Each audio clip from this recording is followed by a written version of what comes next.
오늘 말씀의 제목은 물고기 입에서라는 제목으로 말씀을 나누려고 합니다. 이 말씀의 내용, 전체적인 기본 내용은 이스라엘 지역에 사는 모든 이스라엘 백성들은 하나님의 성전을 오가게 되어 있습니다.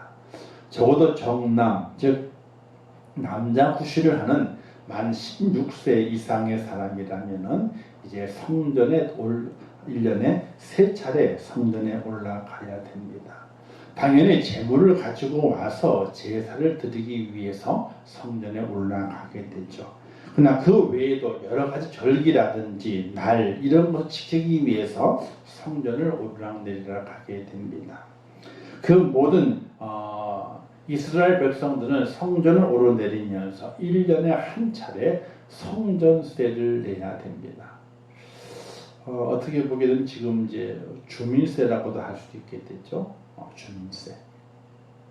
시에 내는 거지만은 1년에 한 차례인가에 주민세를 냅니다. 그래서 내가 이 시의 주민이다 하는 의미. 그 주민세가 어디에 쓰이는지는 몰라요. 근데 주민세를 냅니다. 또 어쨌든 이 성전세는 성전을 드나들게 되는 이스라엘 백성들에게서 받는 것인데 1년에 한 차례 받습니다. 그리고 받는 것이 기록이 되는지 그런 기록은 없는데 어쨌든 성전세를 얻는 자들이 성전에 오가는 이들을 파악을 해가지고 성전세를 내도록 그렇게 권유해서 내게 됩니다. 근데 보통적으로는 자발적으로 성전세를 내게 되는 것이죠. 자, 이 성전세를 받는 이들이 이렇게 말하게 됩니다. 가버나움에 이르니 반세계를 받는 자들이 성전세를 받는 자들입니다. 그들이 베드로에게 와가지고 묻습니다. 너의 선생은 반세계를 내지 아니하느냐? 그 당시 이제 성전세를 성전에 드나들면서 내기도 하지만은 아마도 각 지역에서 성전세를 받는 이들이 있어서 거두지 않았겠는가 이렇게 생각이 됩니다. 그러니까 지금 이제 주민세 보통이라고 이야기할 수 있는데 이 성전세는 1년에 한 번 내는 세금이고 이스라엘 백성이면은 정남 만 16세 이상이 되게 되면은 성전세를 냈는데 그 성전세는 반세계를 냈습니다. 반세계를. 이 반세기는 언제 때부터 정해진 것이게 되느냐? 바로 출애굽기서에 보게 되면 그 내용이 기록이 되어 있는데 저 약속의 땅에 들어가서 이스라엘 백성이 애굽을 출애굽하고 광야의 시대를 지난 이후에 약속의 땅에 들어가면서부터 성전세를 내게 되었다. 근데 그 들어갈 때부터는 성전이 있는 것은 아니었죠. 성소가 있었는데 성전이 지어진 것은 솔로몬 시대 때입니다. 그러나 성전세의 시작은 솔로몬 시대 이전부터 성전세가 있었다라고도 이야기할 수 있게 됐죠. 왜? 출애굽기서에 그것의 말씀이 기록되어 있기 때문에 그렇습니다. 이 성전세는 유대인 성인 남자들이 매해마다 한 차례 성전세를 내는 것으로 성전 화폐 기준으로 20세 이상 성인 남자, 16세가 아닌 20세 이상 성인 남자들은 반세계, 반세기는 두 드라크마 이 양이 됐다 보게 됩니다. 이 드라크마라고 했을 때 그 양이 한 사람이 시대에 좀 틀리지만은 하루나 일주일의 품삯이라고 그러기도 하는데 보통 하루 품삯을 이야기하게 됩니다. 그래서 이 반세기를 두 드라크라 만드는데 이틀 정도의 이제 일당을 성전세로 바쳐야 했습니다. 이 바치는 기록은 출애굽 3장 10절 말씀에서 무릇 계수 중에 드는 자마다 성소의 세겔대로 반세기를 낼지니 한 세겔은 20게라라 그 반세기를 여호와께 드릴지며 성전세를 내릴 것을 성경에 기록을 해놓고 있게 되는 겁니다. 이 제도가 계속해서 이제 약속의 땅에 들어갈 그 시점부터 시작을 해서 예수님 당시까지도 성전세가 이제 기본적으로 거두어졌다. 이 성전세를 가려 어떤 의미는 종교세다 이러기도 하게 되는데 어쨌든 성전 위에 사용되어지게 되는 그 세금이었다. 이렇게 볼 수 있게 됩니다. 이런 이야기를 베드로가 너의 선생은 성전세를 내느냐 반세계를 내느냐 이런 물음을 듣고 베드로가 집에 들어왔는데 벌써 예수님께서는 베드로의 표정 속에서 무슨 일인지 알고 있으셨습니다. 그래서 베드로가 예수님에게 다시 말하기 전에 이제 베드로에게 묻게 됩니다. 시몬아, 너의 생각은 어떠하냐? 그러니까 베드로는 깜짝 놀라게 되죠. 뭔 생각을 말씀하시는지 알지 못하는 겁니다. 그래서 예수님께서 이렇게 말씀을 하시게 되죠. 세상 임금이 있는데 그 세상 임금이 누구에게 관세나 국세를 거두느냐? 임금이 있는데 아들에게 세금을 걷느냐 아니면 타인에게 세금을 걷느냐 이렇게 묻습니다. 이때 베드로가 말하기를 타인에게 걷지 않겠습니까? 어떻게 아들에게 세금 내라 그러겠습니까? 타인에게 내라 그러겠지요 라고 대답을 합니다. 그래서 예수님께서 답하게 되죠. 그렇다면 아들은 세를 면하리라. 세를 면하리라. 그 다음 말씀이 그러나라는 말씀이 있어요. 그러니까 26절 말씀에 그렇다면 아들들은 세를 면하리라 해놓고 27절에서 그러나 우리가 그들이 실족하지 않게 하기 위하여는 세금을 내야 되겠다는 거죠. 그들이 실족하지 않기 위해서 세금을 내야 되겠다. 그렇다면 세금을 예수님께서는 세금을 내도 되는 것인지 안 내도 되는 것인지 이 말에 따라서는 예수님께서는 세금을 안 내도 된다. 왜? 하나님의 아들이기 때문에 세금을 안 내도 된다. 그러나 저들이 관세를 거두는 저들이 시험에 실족할 수 있으니까 우리가 세금을 내는 게 좋겠다라고 세금을 내도록 했다는 것입니다. 성전세를 주라고 말하게 되죠. 왜 그들에게 주라고 말하게 되느냐? 그들을 실족하게 하지 않기 위해서 성전세를 내라고 말하게 됩니다. 마태복음 22장에 보게 되면 이런 말씀도 기록되어 있습니다. 바리새인들이 예수님께 와가지고 묻게 됩니다. 어떻게 묻느냐? 가이사에게 세금을 바치는 게 좋겠습니까? 바치지 않는 게 좋겠습니까? 지금의 17절에 17장에 있는 말씀은 성전세에 대한 말씀이지만은 22장에 가서는 이제 가이사에게 세금을 내야 되느냐 안 내야 두 번째 세금 문제를 가지고 예수님께 질문을 하게 됩니다.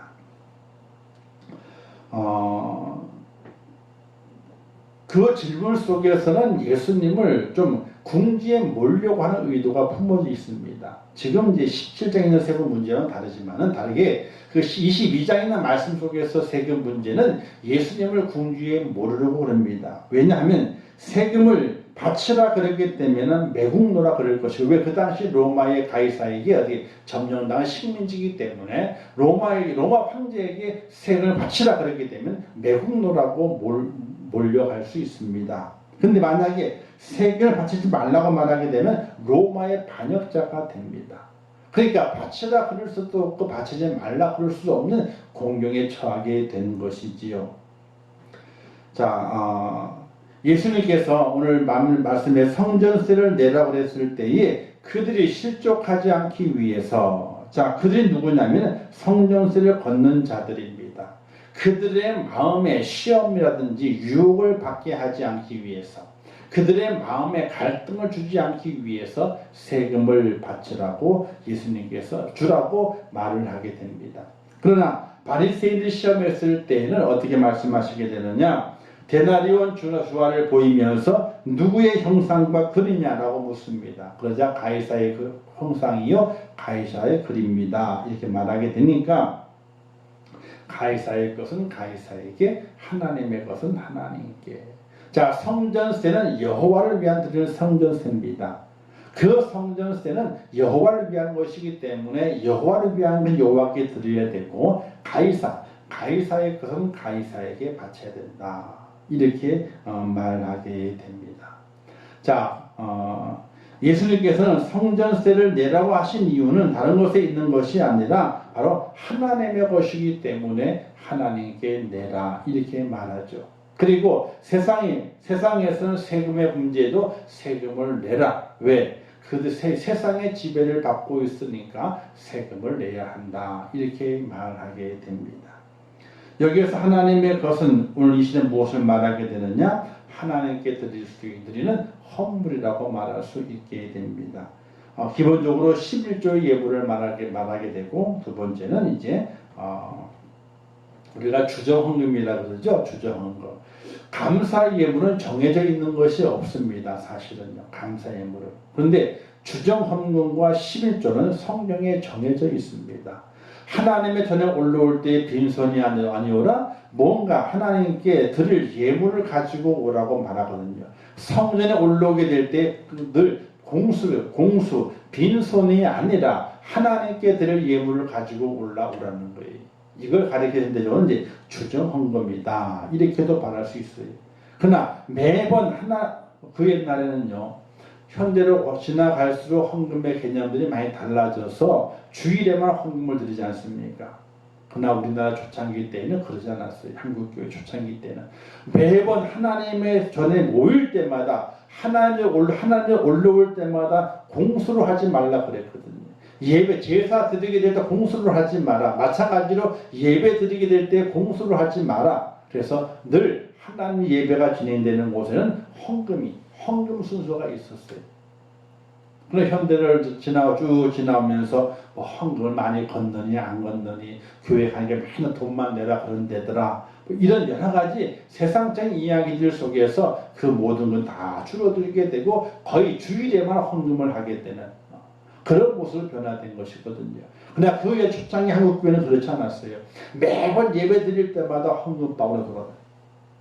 헌금 순서가 있었어요. 왜? 하나님을 오게 될 때는 공수를 하지 말라 그랬거든. 예배 드리게 될 때는 공수를 하지 마라. 이걸 지키기 위해서 그렇게 했다는 이야기예요. 그래서 그것을 우리는 보통 주정헌금이라 또는 이제 하나님께 올라오게 될 때 예물을 준비해 와서 예물 드려야 된다라고 말하게 되고 11조를 우리가 또 성경에 기록되어 있는 것이죠. 다른 것은 하나님을 시험할 수 없지만은 11조를 가지고 시험하라 이렇게 말하게 됩니다. 그래서 하나님의 것은 하나님께 드리는 성전세를 드리듯이 그리고 제사하러 왔을 때에 제사하러 온 이가 재물 없이 오지는 않거든요. 제사 드리러 온 이가 마찬가지 예배 드리러 왔을 때 예배 드릴 이는 하나님 앞에 공수를 하지 말고 예배를 드려야 되고 또 하나님 앞에 11조 예물을 드려야 되고 감사는 이거는 이 특별 헌금이라 그러게 되죠. 하나님 은혜에 감사하는 거예요. 감사를 말로만 표현하게 되니 어떻게 돼요? 괜히 말로 표현한다는 것은 마음이 동하지 않거든요. 그래서 감사를 어떻게 돼요? 물질을 가지고 감사를 표현하게 되는 거예요. 그래서 감사는요, 별별 감사가 다 있잖아요. 그건 하나예요. 하나. 근데 어떤 세상에 사람들 모르는 사람들이 이렇게 얘기를 하게 되죠. 안에 어떤 교회에 갔더니 감사함을 왜 이렇게 많이 하라고 그러는지 생일 감사부터 시작해가지고 작은 다 힘을 붙여서 감사함을 하게 되는 헌금을 하게 되는데 헌금 봉투가 엄청나게 많더라고. 감사 봉투 하나예요. 근데 쓰죠. 생일 감사, 뭐 취업 감사 무슨 거 쓰잖아요. 그걸 이제 그 항목에 돼가지고 생일 감사 누구 취업 감사 누구 뭐 쓰니까 아이고 헌금 보시고 항목 왜 이렇게 많으냐고. 감사는 하나예요. 원래가요. 감사는 하나. 그 감사는 정해져 있는 것이 아니에요. 감사한 사람은 감사하면 되는 거고 감사하지 않은 사람은 감사 안 하면 되는 거거든요. 그러나 하나님의 공수로 나오지 말라 그랬기 때문에 올라오게 될 때에 이제 주일에 한 번 드리니까 원래는 예배 드릴 때만 드려야 되는 거지만은 주일에 한 번 드리게 되니까 주정헌금은 드려야 되고 우리 교회는 주정헌금 봉투가 있게 되면 사실은 봉투를 사용하지 않아야 돼요. 뭐 봉투 사용하게 되면 봉투에 넣고 안 넣고 뭐 그냥 뭐 가지고 복잡하게 그냥 하나님이 아시는데 하나님이 아시는. 내가 얼마를 드렸든지 간에 하나님이 아세요. 그리고 그걸 개수하는 장로님들은 믿고 뭐 개수 어떻게 되든지 믿고 하는 거예요. 왜? 하나님이 보시니까. 내가 드린 것도 하나님 보시는 것이고 장로님이 개수하는 것도 하나님 보시는 것이고 또 교회가 그걸 사용하게 될 때도 하나님 보시는 것이고 나는 잘 드렸는데 개수를 잘못했어. 그러면 하나님 보시게 될 때 잘 드린 나는 복을 받는 거예요. 왜 잘 드렸으니까. 그러나 잘못 개수하는 어떻게 돼요? 하나님이 나중에 갚으세요. 그리고 잘못 사용하게 되면 어떻게 됩니까? 잘못 사용하게 되면 잘못 사용한 자는 하나님 치시게 되는 거예요. 그래서 저는 하나님의 교회에 헌금을 사용하게 될 때는 정말로 제대로 사용을 해야 돼요. 어영부영한 것은 차라리 내 돈을 써요. 내 주머니에 있는 돈을 써. 왜? 그게 편해. 왜? 교회에 하나님 드리는 헌금이 아니라 내 개인, 내가 개인적으로 쓸 수 있는 내 개인 거기 때문에 그것을 가지고 사용을 하게 돼요. 그러면 편해요. 왜? 하나님 돈이 하나님의 헌금이 아니니까. 그래서 조심해서 사용을 해야 되는 거예요. 먹고 마시고 즐기고 하는 걸 사용하는 것이 아니라 사용할 때도 있게 되죠. 그게 하나님의 영광이 되고 성도들의 은혜가 되고 또 복음 사역을 감당하게 되는데 좋은 교제 계기가 되는 것이라면 그렇게도 사용을 할 수 있어요. 왜? 하나님께서 그 제사 드리게 될 때도 화목 제물은 제사장만 갖는 것이 아니라 함께 제사 드는 사람을 함께 나눠 먹는 그게 화목 제물이었거든요. 그러니까 하나님의 영광을 위해서 먹고 마시는 일이 있을 때는 분명히 할 수 있는 것이에요. 그러나 그것이 먹고 마시는 일이 세상 즐거움처럼 그렇게 진행돼서는 안 된다는 것이거든요. 그래서 하나님의 것은 하나님께 드리되 그 하나님의 것 사용하게 될 때는 정말로 제대로 아름답게 또 철저하게 깨끗하게 그리고 또 정확하게 사용이 돼야 되는 것이 바른 것이에요. 그래서 드린 자를 하나님 보시고 계속하는 자를 하나님 보시고 쓰시는 자를 하나님 보신다는 사실이에요. 그 다음 드린 자는 하나님 보시니까 그것으로 만족을 하고 드리면 끝나는 거예요. 그리고 계수하는 자는 정확하게 계수하도록 노력을 눈을 부대켜서 계수를 해야 돼요. 그리고 사용하는 자는 그 사용한 것이 허투루 사용되지 않도록 조심해야 되는 거예요. 왜? 하나님 보시기 때문에. 자, 어쨌든 가이사의 것은 가이사에게 하나님 것은 하나님께 바쳐야 된다고 하는 결론을 통해 하나님께서는 하나님께 드려야 될 것, 하나님의 것을 구별하고 또 세상에서의 세금의 문제도 정확하게 그리스도인이라면 구별해서 사용할 수 있는 은혜가 필요하다. 자, 아들은 면하지만 세를 내라 했습니다. 왜? 예수님이 하나님의 아들이라면 그들이 실족할 것이기 때문에 그랬어요.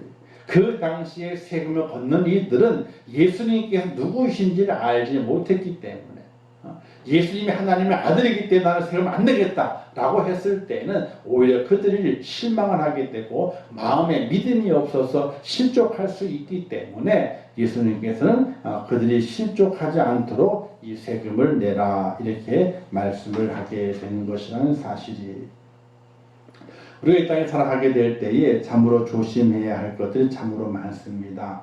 말이라고 하는 것은 다르고 다른 경우가 많이 있게 되죠. 저도 이번 총회에 가가지고 몇몇 사람들에게 이상한 소리를 들어가지고 제가 마음이 많이 언짢아서 왔어요. 나중에 장로님하고 이런 데 있다라고 얘기를 하겠지만은 정말로 언짢아서 왔어요. 사람이 말이라고 하는 것이 그 말이 한번 뱉어지게 되면은 주워 담을 수 없는 것인데 그 말이 참으로 잘못하게 되면 사람을 실족하게 만들고 사람을 죽이는 것이 될 수 있기 때문에 얼마나 조심해야 되는지 그에 대한 말에 대한 실수에 대해 우리 생각을 깊이 해야 되는 것이거든요. 예수님께서 이 반세계를 받는 자, 성전세를 거두는 자를 생각하게 되는 겁니다. 베드로에게는 묻기를 와인금의 아들이 세금을 내느냐, 타인이 내느냐 물었을 때 베드로 당연히 타인이 낸다고 그랬거든요. 임금의 아들이 왜 세금을 냅니까? 하진 않거든요. 자, 여관방이 있습니다. 여관 주인이 있습니다. 사장님이 있습니다. 근데 아들이 왔어요. 오랜만에. 아빠가 잠 좀 자야 돼. 잠 좀 잘 거예요. 방 하나만 내죠. 방 하나를 받았어요.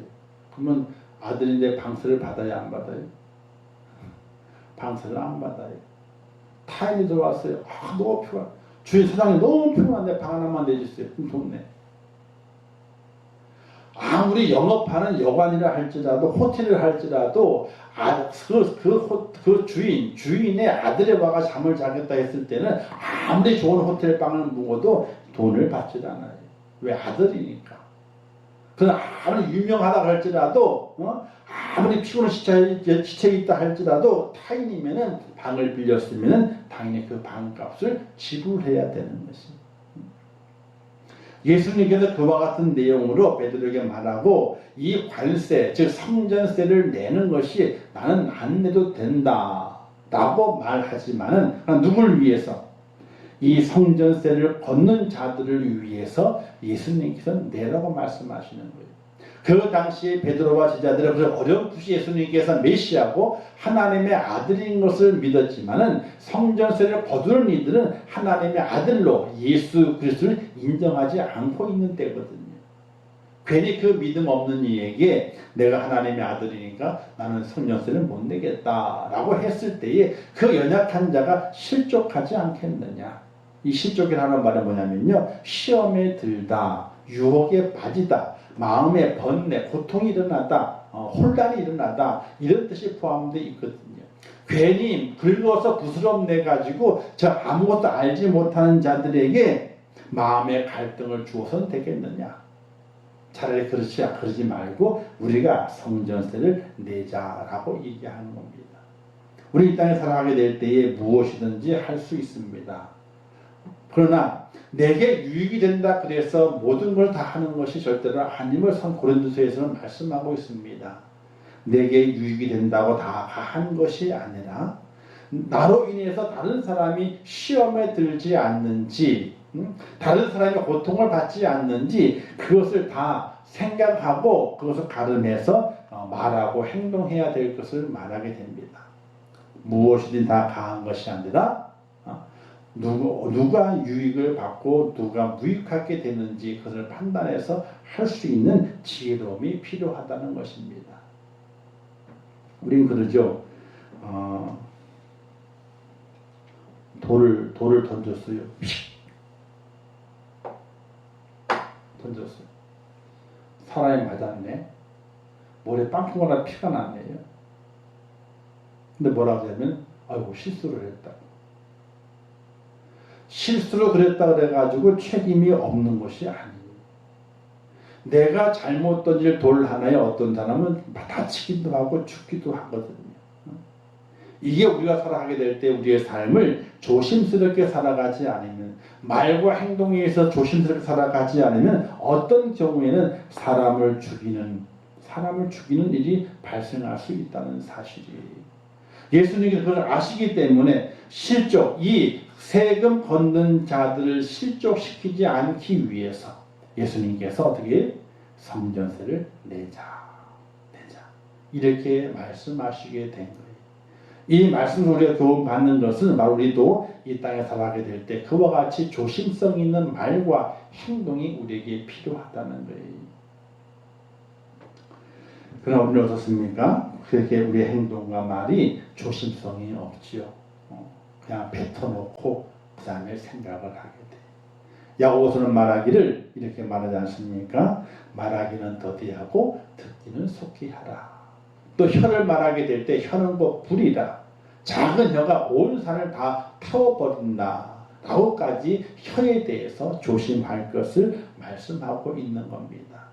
예수님도 그 이가 실족하도록 하지 않게 하기 위해서 그 이 있는 곳에서 말한 것이 아니라 베드로와 단둘이 단둘이겠죠. 단둘이 이야기하고 그리고 조용히 성전세를 지불하게 됩니다. 이런 지혜로움이 오늘 우리에게도 절대적으로 필요하다 하는 사실입니다. 자, 예수님께서 그러면 그 성전세를 내게 되는 돈을 어디서 구하게 되느냐? 주머니에서 돈을 꺼낸 것이 아니었습니다.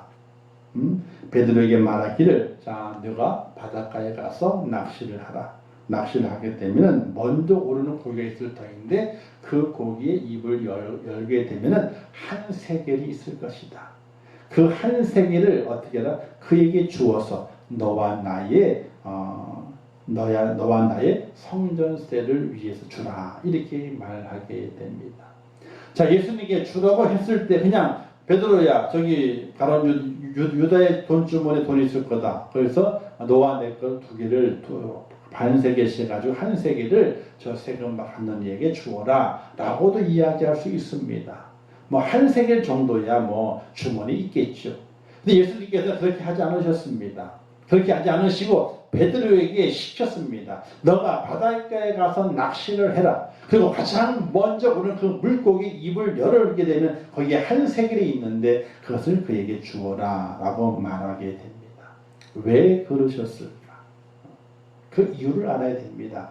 그냥 쉽게 주머니에 있는 돈 한 세겔을 갖다 주어라 라고 말해도 그 틀린 말은 아닙니다. 그런데 왜 예수님께서는 고기를 잡으라 말씀하시게 되고 그 고기 입에서 한 세겔을 끄집어내가지고 주라고 말씀하셨을까? 그것은 바로 단 한 가지 이유입니다. 예수님께서 베드로에게 말했죠. 그렇다면 아들들은 세를 면하리라. 아들들은. 자, 아들들 복수입니다. 이 복수인데 하나님께서 마련해 주신 한 세계를 통해서 예수님과 베드로 걸 두 개를 냈어요. 그래서 여기서 아들들은 예수님만을 가리키는 것이 아니라 예수 그리스도를 믿는 하나님의 사람들을 함께 포함시켜서 복수로 이야기하게 되는 것입니다. 그래서 아들들은 세를 면하리라. 그러면 그 아들들은 우리 예수 안에 있는 이들이 하나님의 아들인데 그 아들임이 증명되기 위해서는 예수 그리스도가 하나님의 아들 되는 것이 증명이 돼야 되는 거거든요. 그냥 주머니에 있는 한 세겔을 끄집어내서 너와 내 거다 줘라 이렇게 하지 아니하시고 물고기를 잡으라 말씀하시고 그 물고기 입에서 한 세겔을 거두어 가지고 내라고 말씀하신 것은 다른 단순한 뜻이 있는 것이 아니라 내가 누구냐 예수 그리스도가 누구이냐를 베드로에게 더욱더 확인시키시고 또 베드로 너 자신도 너의 신분이 무엇인가를 확인시키시기 위해서 이와 같이 물고기를 잡으라고 말씀하시게 된 거예요.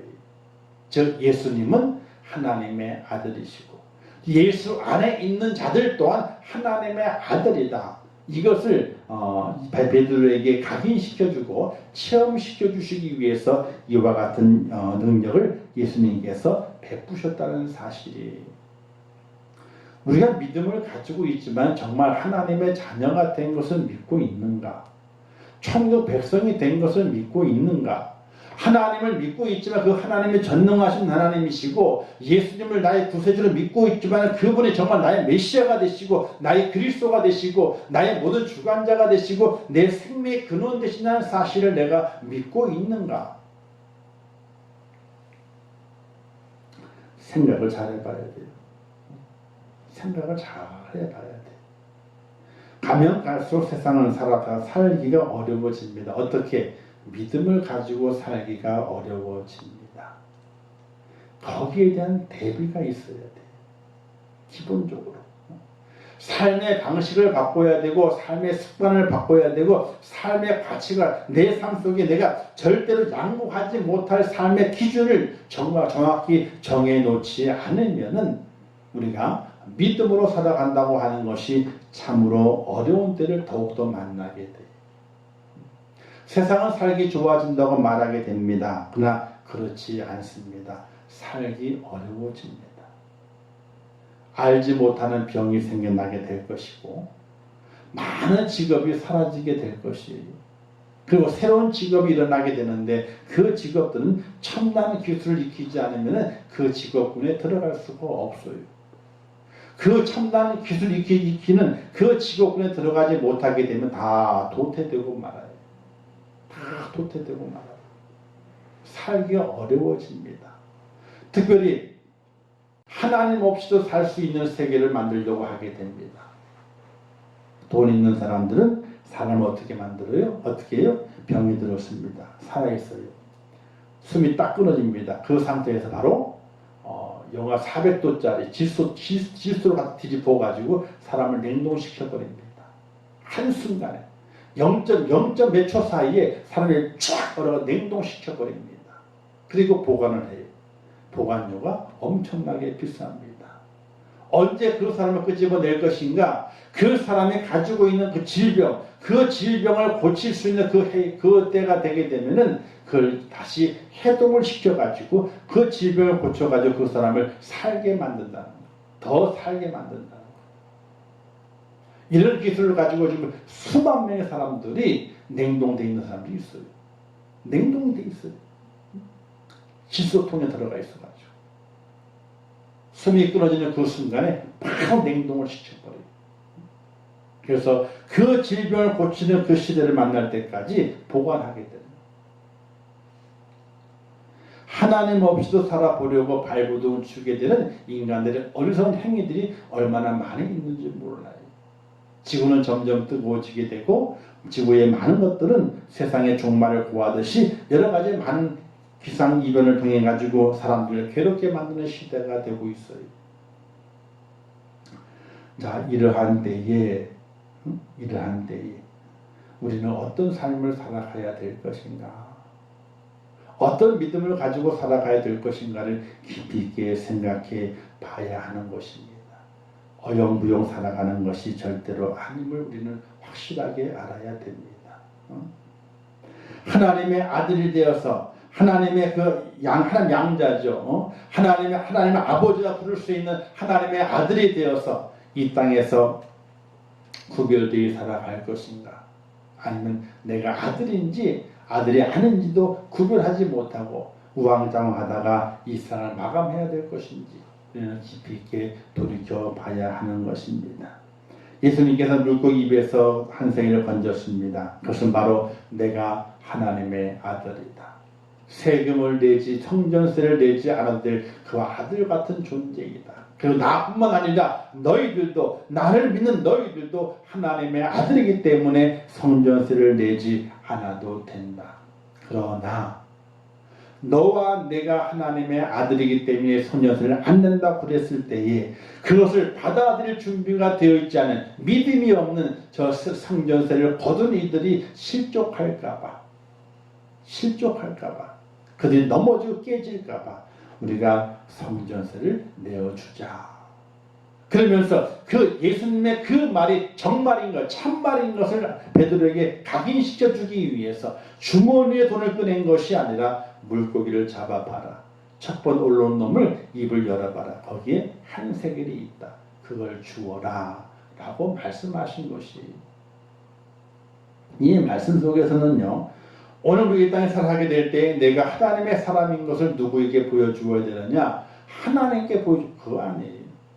하나님께 보여줄 필요가 없어요. 왜? 하나님은 아시는데 내가 하나님의 자녀인 하나님 아시거든요. 하나님께 내가 자녀입니다라고 보여줄 필요가 없어요. 그거는요.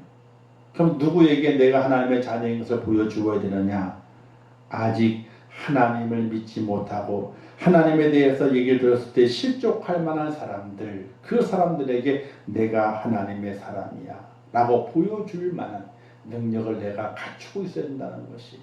내가 물고기 입에서 한 세계를 끄집어내는 그 능력은 없을지라도 내가 이 땅에 살아가게 될 때에 내가 믿는 그 믿음은 정말 믿음이라고 하는 것. 내가 믿는 하나님은 정말 살아계신 하나님인 걸 내가 확실하게 믿는다는 그 사실을 내가 보여줄 수 있는 그런 능력이 내게 필요하다는 겁니다. 물고기 입에서 한 세를 꺼내지 못하지만 내 몸을 바쳐서 하나님의 살아계심을 증거하고 예수 그리스도의 구원을 증거할 수 있는 그런 은혜와 실천의 그 모습이 내 속에 있어져야 하는 것이 그게 우리의 능력이 되는 겁니다. 그런데 오늘 우리는 어떻습니까? 그렇지 못하죠. 능력이 없어요. 나를 본 자가 하나님을 볼 수 있어야 되고 나를 본 자가 하나님의 아들을 볼 수 있어야 되고 나를 본 자가 하나님 살아계신을 볼 수 있어야 됨에도 불구하고 나를 본 자들이 그래 하나님 없어. 하나님 없지. 그렇게 된다면 우리의 모습은 너무나 어리석은 모습이 있을 수밖에 없다는 사실입니다. 마지막 주시는 교훈을 봅니다. 믿는 사람들이 이 땅에 살면서 본인이 감당해야 할 일에 대하여 회피함이 없이 감당하라. 자, 믿는 사람이 이 땅에 살아가면서 본인이 감당해야 할 일을 절대로 회피하지 마라. 국민은 국민으로서, 그죠? 국민은 국민으로서 감당해야 할 일이 있습니다. 회피하지 마라. 또 믿음의 사람은 믿음의 사람으로서 감당해야 할 일을 회피하지 마라. 그것을 잘 감당해내야 된다. 무엇을 위해서? 하나님의 영광을 위해서. 내가 하나님 믿는 믿음의 사람인 것이 증거되고 나로 인해서 하나님의 영광이 나타나는 그때 세상 사람들이요 참 교활해요. 우리를 어떤 데 많이 괴롭히죠. 근데 괴롭히는데 그 괴롭힘 때문에 양보하고 그 괴롭힘 때문에 신앙생활을 포기하고 그 괴롭힘 때문에 자기의 믿음을 고수하지 못하잖아요. 그러면 겉으로는 잘했어 라고 얘기를 해요. 그렇게 하는 거야. 뒤에서는요. 그래가지고 무슨 믿음이 있다고. 뒤에서는 그래요. 그래서 무슨 믿음이 있다고. 저 믿음 없는 거야. 얼마나 교활한 줄 알아, 세상 사람들이. 얼마나 야가 빠졌는데. 겉으로는 잘했다고 그렇게 하는 거야. 그렇게 하는 게 옳아. 그렇게 하는 게 다 편하게 되는, 다 좋고 좋은 거야. 다 좋은 게 좋은 거지. 라고 칭찬합니다. 근데 뒤를 다 돌아서는 네가 뭐 믿음이 있다고? 그 전에 믿음이 있다고 난리를 치기더니 지금은 아이고 믿음이 없어. 믿음이 없어. 믿음을 이야기하지 않아요. 넌 믿음이 없어. 우리가 그걸 어떻게 할 수 있습니까? 다니엘서에 보게 되면 다니엘과 세 친구 있지 않습니까? 특별히 세 친구 사드락과 메삭과 아벳느고가 풀무불 앞에 세워지게 되지요. 이때 느부갓네살과 많은 신하들이 그를 조롱합니다. 저놈을 다 죽여버려야 된다. 풀무를 씹어내야 된다. 이렇게 말하게 됩니다. 이때 사드락과 메삭과 아벳느고가 말하게 되지요. 느부갓네살 왕이여 우리를 자꾸만 회유하지 마십시오. 당신이 회유한다고 해가지고 우리는 당신에게 절대 절하지 않습니다. 절하지 않습니다. 오직 하나님께만 절합니다. 그 하나님께서 우리를 이 풀무불 속에서 우리를 건져내실 겁니다. 그러나 우리를 건져내시지 않는다 할지라도 절대로 신상에는 절할 수 없습니다. 절할 수 없습니다. 그러고 들어가요. 그때 불물 속에 세 명을 들여보냈는데 4명이 있는 거예요. 4명이. 그들이 인정받아요. 그들이 살아나와 더 높은 자리를 차지하게 돼요. 그리고 다니엘 때에도 이러지 않습니까? 사자굴 속에 다니엘이 들어가게 됐습니다. 느부갓네살 왕이 다니엘에게 말하게 됩니다. 다니엘아, 너의 사신 하나님이 너를 살렸느냐? 자기가 사자굴 속에 집어들어가 명령했지만은 다니엘의 믿음을 알기 때문에 너의 사신 하나님이 너를 살렸느냐? 이때 다니엘이 말합니다. 느부갓네살 왕이여 만세를 하옵소서. 왕이여 만세를 하옵소서. 나의 사신 하나님이 나를 살렸나이다. 오늘 우리가 정말 하나님의 사람인지 하나님의 영광을 위해 살아가고 있는지 살펴봐야 됩니다. 우리가 감당해야 할 것을 감당해야 되고 우리가 회피함이 없이 돌파할 수 있는 은혜와 담력, 능력이 우리에게 절대적으로 필요한 겁니다. 왜? 예수님께서 하나님의 아들 되시고 우리 또한 하나님의 자녀, 하나님의 아들 되기 때문에 그렇습니다. 오늘의 그 의미를 깊이 깨닫고 주님께서 성전세를 내라고 말씀하셨지만 그 속에서 베드로에게 너와 나는 하나님의 아들이야 이런 확신을 그에게 심어주었던 것처럼 오늘 우리의 믿음 가운데서도 하나님의 자녀라는 확신과 천국 백성이 되는 그 확신을 가지고 살면서 하나님의 영광을 위해서 내가 감당해야 될 세상의 일, 세상 삶의 일들과 내가 감당해야 될 영적 일들에 대해서 잘 감당해낼 수 있는 그런 축복자가 꼭 될 수 있기를 주님의 이름으로 축원합니다. 기도하겠습니다. 좋으신 아버지 하나님, 은혜를 감사합니다. 오늘도 귀한 말씀을 주셨습니다. 잘 깨닫게 하옵소서. 하나님의 아들 예수 그리스도 확실하게 믿게 하시고 나도 그로 인해서 하나님의 아들 되었음을 고백하게 하시고 오늘 우리의 삶 속에서 하나님의 그 능력을 발휘하며 하나님의 아들됨을 증거하는 저희가 될 수 있도록 인도하여 주시옵소서. 예수님의 이름으로 기도하옵나이다. 아멘. 아버지 함께 하시고 주의 사랑으로 주의 붙잡아 주시고 인도해 주시기 원합니다. 아버지 믿음 안에 죄를 세워주시옵소서. 하나님의 은혜 안에 죄를 세워주시옵소서. 하나님을 온전히 바라보게 하시옵소서. 아버지 내 속에 믿음이 있음을 아버지 하나님의 말과 행위로 보여줌을 말미암아